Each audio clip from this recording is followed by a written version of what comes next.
Salut, moi c'est Ophélie, et dans la vie j'aime kiffer. Des plages à Dubaï jusqu'au casino de Las Vegas, ma soif d'aventure est intarissable. Aujourd'hui je me lance un nouveau défi. Explorer la jungle amazonienne avec pour seul matériel une clémentine, une spatule, mon charisme légendaire et un caméraman pour filmer tout ça. Marre des vieux pissenlits et des pâquerettes. Moi ce que j'attends de la nature c'est de l'exotisme. Alors go brûler mon bilan carbone, direction les tropiques, c'est parti! Je peux plus là. Et tu fais quoi? Non, Pourquoi tu t'arrêtes? Coupe, parce que c'est trop long, j'en ai marre. Mais là on est presque arrivé là. Je sais pas si on va y arriver. Non, c'est la dernière étape, là faut qu'on continue, faut pas s'arrêter. Ah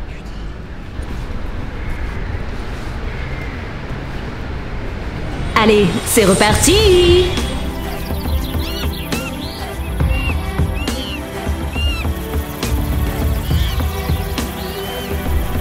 Eh, on sent l'humidité là, c'est vénère. Hein. Ça sent rien. Mais c'est très beau. Ça tourne. Je vais maintenant vous parler d'une plante absolument incroyable. Attends. On a un problème avec le cadre là. On voit vraiment que t'es dans une serre. Par là?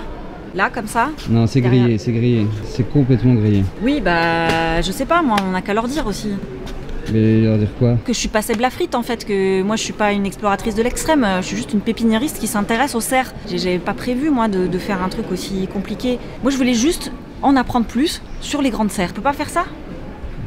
Oui, vas-y, on fait ça si tu veux. Bon bah c'est reparti encore, mais pour de vrai cette fois-ci. Kikou, on n'est pas à l'autre bout de la planète, on n'est pas en Amazonie, on est tout simplement dans les grandes serres du Jardin des Plantes du Muséum d'Histoire Naturelle. C'est un petit kiff personnel, déjà parce que je trouve ça passionnant et magnifique, les grandes serres. Pour celles et ceux qui débarquent, ça vient pas de nulle part, hein. Je m'occupe d'une pépinière depuis maintenant 3 ans. J'y fais pousser des plantes comestibles et je me suis toujours posé des questions sur l'invention des serres botaniques, leur intérêt pédagogique, économique. En gros, pourquoi on a construit des trucs pareils et pourquoi ça me fascine autant. On a la chance de ne pas être seul. Je vais partir à la rencontre d'Isabelle Glé, qui est directrice des jardins botaniques du Muséum d'Histoire Naturelle. Elle nous attend quelque part dans la serre, donc c'est y part.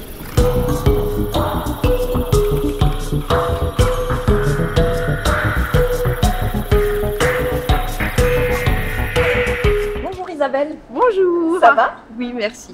Est-ce que tu peux nous dire où est-ce qu'on est ici?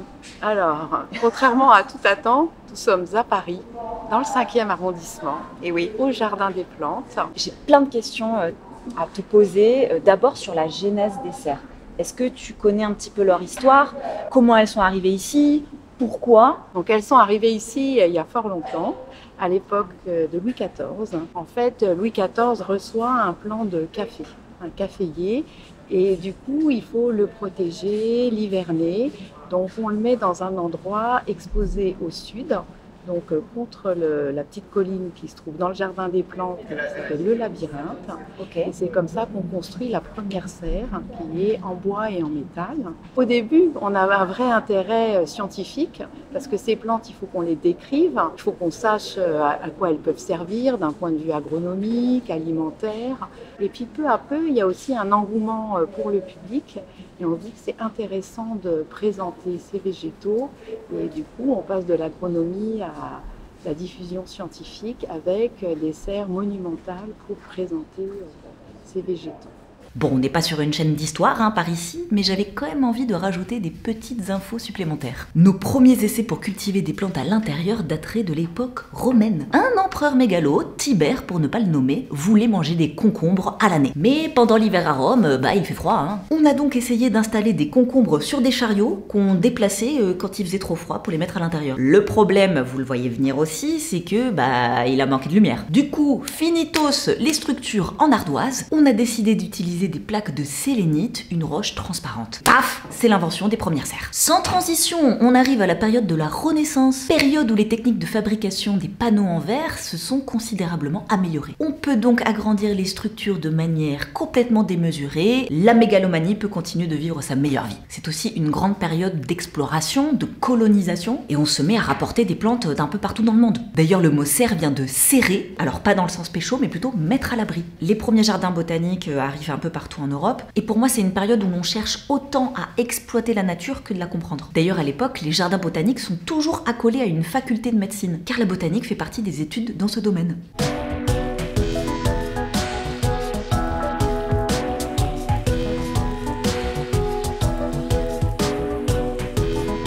Est-ce que tu as des petites infos à nous donner sur l'architecture en elle-même? Parce qu'on est quand même sur des structures complètement dingues. On est sous un toit de verre qui culmine à 15 mètres.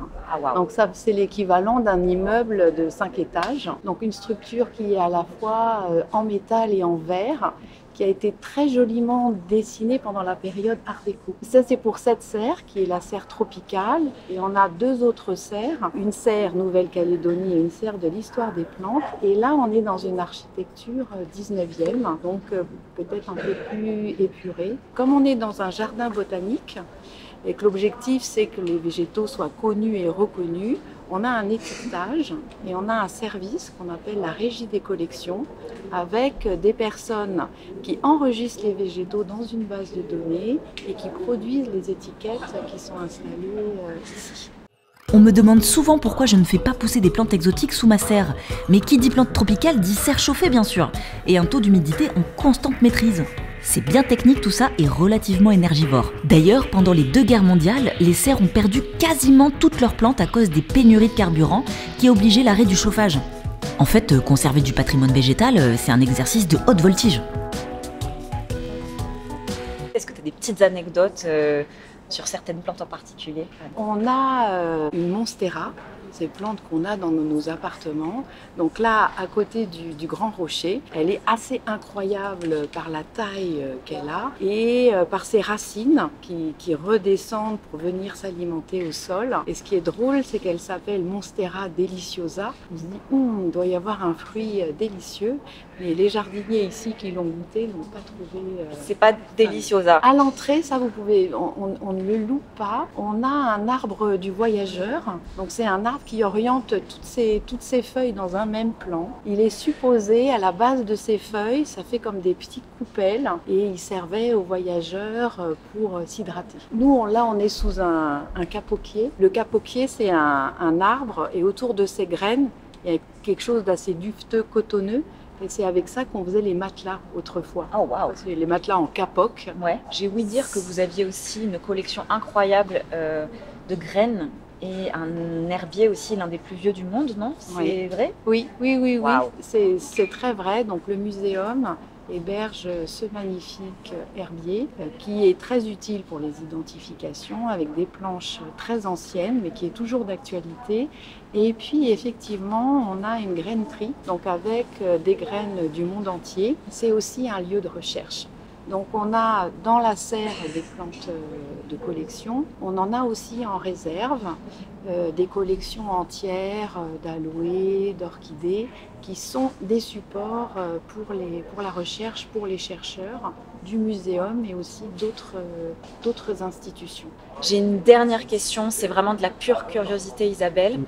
Comment t'en es arrivée à devenir directrice des jardins botaniques? C'est quand même assez fou. On dit souvent qu'il faut se souvenir de ce qu'on aimait à l'âge de 10 ans. Moi, c'est vrai qu'à 10 ans, j'aimais la poésie, les fleurs et les mathématiques. Ok. Et donc, du coup, assez naturellement, je suis allée vers un cycle plutôt d'ingénieur, agro, horticole. Et ensuite, j'ai eu un petit copain qui était architecte.